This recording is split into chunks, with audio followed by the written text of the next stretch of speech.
Приветствую уважаемых подписчиков и гостей нашего канала. Перед просмотром ставьте лайк, подписывайтесь на канал и не забывайте нажимать на колокольчик. Борьба с организованной преступностью и ворами в законе была предметом гордости грузинских властей при президентстве Михаила Саакашвили. Обратной стороной этой борьбы стало драматическое увеличение числа заключенных и жесткие методы контроля тюрем, в том числе насилие и пытки. Новые власти провели широкую амнистию, и ситуация с правами осужденных стала налаживаться, но вместе с этим стало вновь усиливаться влияние криминальных авторитетов.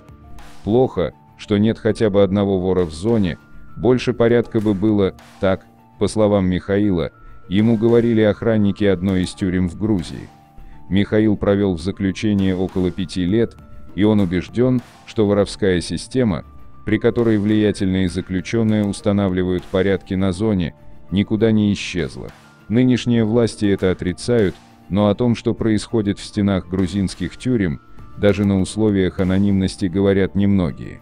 Правозащитники связывают это с опасениями заключенных быть наказанными представителями криминальной субкультуры. Для тех, кто покинул тюрьму, это может быть связано с травмой, если они подвергались там унижению. Михаил тоже попросил не называть его настоящего имени, он объясняет это стремлением вернуться к нормальному быту и нежеланием придавать огласке, связанную с заключением, часть его жизни. Грузия – один из лидеров в Европе по числу заключенных на 100 тысяч человек, по этому показателю ее обгоняют лишь Турция и Россия. При этом сегодня в грузинских тюрьмах сидят вдвое меньше человек, чем 10 лет назад. Перенаселению тюрем привели реформы Михаила Саакашвили, среди прочего направленные на борьбу с влиянием криминальных боссов как на воле, так и за решеткой. Авторитет воров в законе, лидеров преступного мира в странах бывшего Советского Союза, стал заметно усиливаться в Грузии после обретения независимости. На воле эти люди жили в роскошных особняках, а в тюрьмах пользовались привилегиями и могли планировать и координировать преступления прямо из камер. В 2005 году понятие «вор в законе» впервые появилось в грузинском законодательстве, и за обладание таким статусом можно было получить от 5 до 10 лет. Аналогичные грузинскому законы впоследствии приняли в России и на Украине. Большая часть верхушки преступной иерархии тогда эмигрировала из страны. Те, кто остался и попадал за решетку, отправлялись в отдельное учреждение и лишались привилегий и власти над другими осужденными. Контроль по большей части перешел к администрации тюрем. Сейчас воры в законе сидят в подвалах, сами чистят свои камеры. Где это возможно, чтобы вор в законе в руки половую тряпку брал? Но у нас берут, еще как, хвастался в интервью тогдашний президент Михаил Саакашвили. Но уже через 2 года он назовет происходящее в грузинских тюрьмах системным поражением, и оно станет одним из решающих факторов в проигрыше его партии на выборах и смене власти в 2012 году.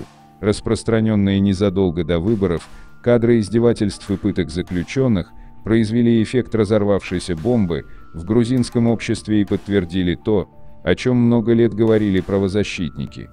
Одним из первых шагов победившей партии, грузинская мечта во главе с миллиардером Бедзино Иванишвили, стала массовая амнистия заключенных. Начались реформы законодательства и самих пенитенциарных учреждений. Вырос бюджет на здравоохранение заключенных, была обновлена инфраструктура, некоторые тюрьмы закрыли из-за плохих условий содержания. В результате гуманизации пенитенциарной системы радикально изменилось обращение с заключенными со стороны персонала и администрации тюрем, говорят правозащитники. Пытки или жестокое обращение сегодня – скорее единичные случаи. Но жесткий контроль со стороны администрации постепенно ослаб, а влияние неформальных лидеров среди заключенных, так называемых смотрящих, стало расти. В ежегодном отчете за 2020 год народный защитник Грузии Нина Ламджария назвала неформальное управление главной проблемой пенитенциарной системы страны.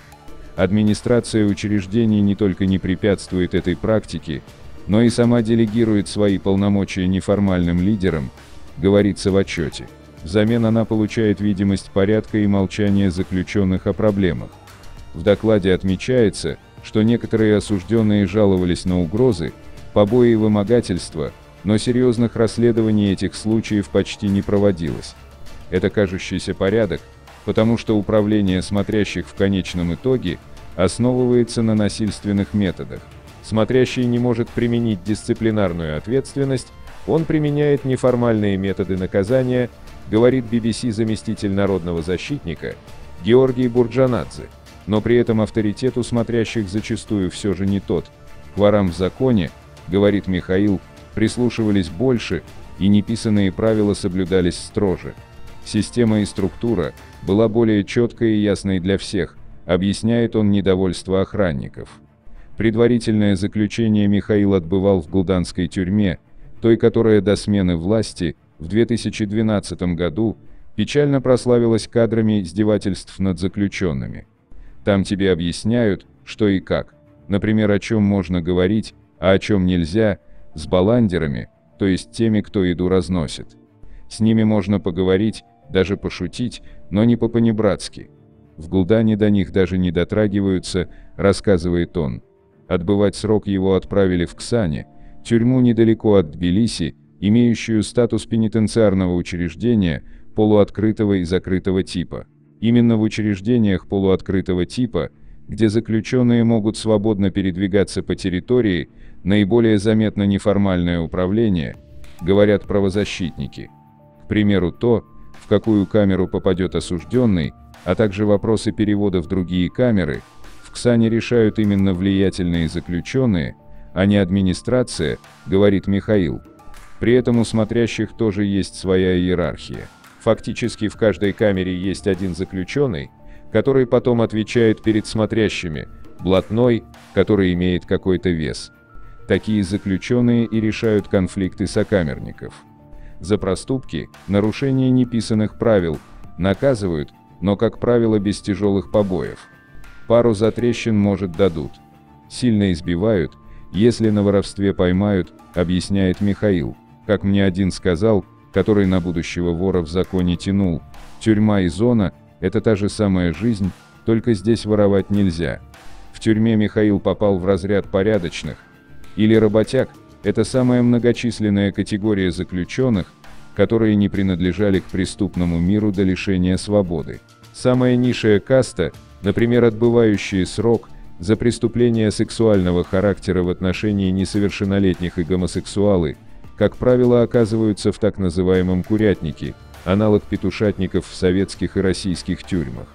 С такими заключенными полагается держать дистанцию, говорит Михаил, с руки в руку у них брать ничего нельзя. Они ходят в общую баню, но только после остальных и закрытия камер. Описание неформальной иерархии Ксанской тюрьмы содержится и в отчете Комитета по предупреждению пыток Совета Европы, опубликованном по итогам визита его представителей в 2018 году. Многие заключенные воздерживались или даже явно боялись разговоров с делегацией, отмечается в докладе, но некоторые все же признали наличие смотрящих в тюрьме. Представителям комитета также бросились в глаза разные условия содержания в камерах. Некоторые были своего рода роскошными, с качественной мебелью, картинами, большим аквариумом и телевизором. Сотрудники тюрьмы объяснили это тем, что осужденным разрешается улучшать условия содержания на собственные средства. Очевидной проблемой Ксани представители делегации назвали насилие между заключенными, у некоторых были зафиксированы характерные травмы. 17 заключенных попросили перевода в другую тюрьму, закрытого типа, для своей же безопасности. Руководство тюрьмы номер 15 признало, что вынуждено разделять часть ответственности за порядок и безопасность с влиятельными заключенными, тем самым подвергая риску насилия и запугивания более слабых заключенных, говорится в отчете. Излишне говорить, что это совершенно неприемлемо. Возрождение этого феномена в тюрьме номер 15 – тревожный знак, и требуется приложить серьезные усилия для того, чтобы он не распространился по всей тюремной системе. Но правозащитники говорят, что Ксанская тюрьма – не исключение. Проведенная организацией инициатива по реабилитации уязвимых групп и региональным бюро организации «Международная тюремная реформа», исследование показало, что почти во всех пенитенциарных учреждениях Грузии есть неформальная иерархия среди заключенных. Впрочем, степень влияния криминальной субкультуры на разные учреждения разная, и доклад не охватывал женские тюрьмы. Одна из причин, способствующих неформальному управлению в грузинских тюрьмах, крупные учреждения и, как следствие, нехватка персонала, говорит Тата Килбакиани, один из авторов исследования. По данным Совета Европы, Грузия занимает второе место в Европе после Турции по числу заключенных на одного сотрудника учреждения. Есть и субъективные факторы, поощряющие криминальную субкультуру в тюрьмах, говорит Килбакиани. Плазменный телевизор или аквариум в камере невозможно получить без пособничества администрации. Как вы себе представляете борьбу с криминальной субкультурой, когда заключенные видят, что некоторым все разрешается, говорит он. Они уже не чувствуют себя защищенными со стороны администрации. В этих условиях большинство заключенных вынуждены тоже играть в этом определенную роль, даже если у них нет к этому желания, потому что речь идет уже об их личной безопасности и комфорте. Грузинские власти категорически отрицают существование проблемы. Там, где была цитадель пыток, мы разбили сад, так в январе прошлого года ответила на один из отчетов народного защитника о ситуации в тюрьмах тогдашний министр юстиции Тея Цулукиани. В тюрьмах же представители народного защитника, по их словам, подвергались оскорблениям и угрозам со стороны нескольких заключенных при попустительстве администрации. Сама омбудсмен позднее заявила, что таким образом администрация и смотрящие пытаются помешать независимому мониторингу учреждений и общению правозащитников с заключенными. По словам ее заместителя Георгия Бурджанадзе, из-за угрозы безопасности сотрудников с января представители народного защитника посещают тюрьмы только по обращению заключенных, а не в рамках проактивных проверок. В специальной пенитенциарной службе, отвечающей за функционирование тюрем, уверяют, что руководство учреждений не только не препятствует, но и всячески способствует внешнему мониторингу. В качестве подтверждения в ведомстве указали на то, что представители омбудсмена посещали тюрьмы даже в пандемию, несмотря на ограничения. Разговоры о каком-либо влиянии криминальных авторитетов в пенитенциарной системе – это ложь, и распространение такой информации служит только одному – введению общества в заблуждение, говорится в январском ответе службы на доклад народного защитника. В ведомстве также заявили, что у руководства нет никаких рычагов влияния на отношение заключенных к омбудсмену или другой институции, а все причастные к криминальной субкультуре осужденные были изолированы от других и, как правило, находятся в одиночных камерах. BBC направила свои вопросы службе, но пока не получила ответа. Правозащитники уверены, что многие случаи насилия или другого нарушения прав заключенных не фиксируются, потому что они боятся жаловаться, это не одобряется неписанными правилами. В подтверждение омбудсмен приводит тюремную статистику. Из 1384 полученных жалоб, только 57 пришли из учреждений полуоткрытого типа, хотя на них приходится около половины всех заключенных Грузии. Раньше осужденные опасались администрации, сейчас же все еще сложнее, говорит Георгий Тугуши, эксперт по правам человека, работавший народным защитником при Михаиле Саакашвили. Жалоб от заключенных сейчас практически не поступает, потому что страх перед другими заключенными гораздо сильнее, чем перед администрацией, отмечает он. Выстроенная нынешними властями система работает на то, чтобы жалобы не выходили за стены тюрем, считает Тугуши, и теперь справиться с неформальным управлением будет сложно даже при наличии политической воли. Иерархии в определенной степени могут существовать во всех пенитенциарных системах, но когда ты доходишь до того, что народный защитник не может осуществлять свой мандат, внутри государственного института, его сотрудникам угрожают и не дают свободно говорить с заключенными, легко понять, с каким уровнем проблемы мы имеем дело, говорит Георгий Тугуши. Один из авторов исследования о состоянии тюрем Тата Килбакиани говорит, что эта проблема не ограничивается тюрьмами. Эта субкультура исторически зародилась в недрах тюрем и только потом уже распространилась за ее пределами. Это не изолированный и не может быть изолированным от всего общества процессом. Самое тревожное, по его словам, то, что власти не хотят признавать проблему. Мы ходим по заколдованному кругу. У нас есть традиционный опыт, когда тюрьмы управляются при помощи криминальных групп, и опыт жесткого контроля со стороны администрации, зачастую репрессивными методами. Ни один из них не приемлем, говорит Килбакиани. Нужен третий путь – вести борьбу с организованной преступностью так, чтобы не было нарушений прав человека, и при этом у них не было возможности осуществлять свое влияние. Такой путь власти, к сожалению, так и не нашли. Бывший заключенный Михаил уверен, что искоренить систему неформального управления в сегодняшней Грузии не получится, пока не наступят более глубокие социальные перемены.